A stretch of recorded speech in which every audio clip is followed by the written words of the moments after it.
지난 9월 30일 뉴질랜드 의회는 테러 공격을 계획하고 준비한 사람들을 더 쉽게 기소할 수 있도록 하는 법안을 노동당과 국민당의 지지를 받아 압도적인 표 차이로 통과시켰습니다.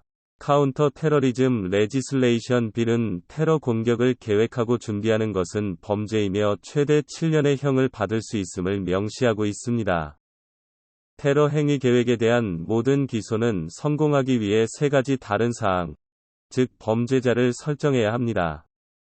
사망이나 부상과 같은 심각한 결과를 초래하려는 의도, 이념적, 정치적 또는 종교적 목적을 발전시키려는 목적 그리고 국민을 위협하거나 정부 또는 조직이 행동하거나 행동을 자제하도록 강요하거나 강요하기 위한 것들입니다.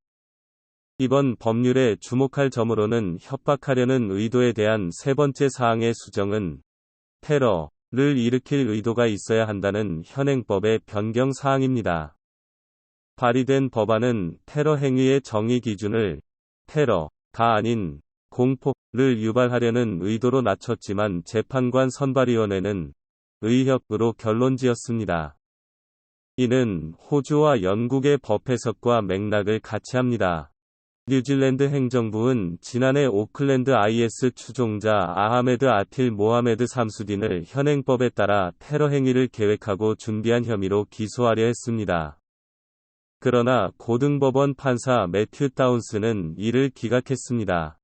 그는 기소가 불가능하다고 말했고 왕립위원회는 2019년 모스크 공격에 대해 긴급한 범죄적 위협에 대해 기존 법이 규정하지 않아 대응하지 못한 것이 사실이라고 말했습니다. 이날 삼수딘은 경범죄에 대한 가벼운 유죄 판결을 받았으며 올해 초 석방된 지 몇 달 만에 그는 뉴린의 린몰에서 광적인 칼 공격 시도에 큰 사회적 문제를 일으켰으며 당시 경찰의 총에 맞아 숨졌습니다.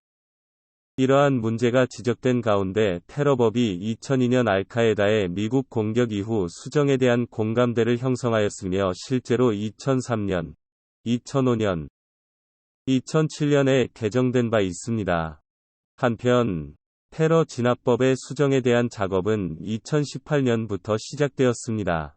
이 법안은 올해 4월에 처음 도입되었으며 사법위원회는 공격 당시 모든 제출자의 의견을 들었습니다. 린몰 공격 이후 제신다 아덴 총리는 이 법안이 9월 말까지 통과될 것이라고 약속했습니다. 그러나 행동당과 녹색당은 너무 서두른다고 저지해왔습니다. 이 법안은 또한 특정 상황에서 영장 없는 권한을 허용하는 수색 및 감시법 2012의 특정 조항이 범죄 계획 및 준비에 사용될 수 있다고 규정합니다. 정부 입법부는 준비가 보다 선진화된 행동으로 옮겨갈 수 있는 유동적이고 예측할 수 없는 특성 때문에 신속하게 개입하고 활동이 확대되는 것을 방지하기 위해 영장 없는 권한이 필요하다고 밝혔습니다. 이 법안은 또한 테러리스트에 대한 통제 명령이 테러 관련 범죄로 수감된 뉴질랜드 개인에게까지 확대될 수 있도록 허용하고 있습니다. 지금까지는 해외에서 테러 관련 활동을 한 후 뉴질랜드로 귀국하는 사람에게만 적용되었습니다.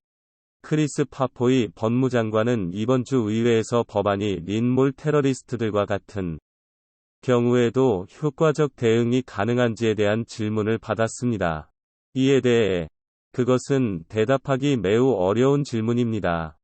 이에 대해 법률만으로는 공격이 발생하는 것을 막을 수 없습니다. 그러나 우리가 하원을 통해 시행하는 법안은 경찰과 같은 당국이 동기와 의도 및 목적에 대한 심각한 증거를 발견하면 개입할 수 있는 더 많은 권한을 부여할 것입니다. 또한 개인이나 그룹이 테러 공격을 계획할 수 있는 여러 가지 행동을 취하는 것입니다. 라고 밝혔습니다.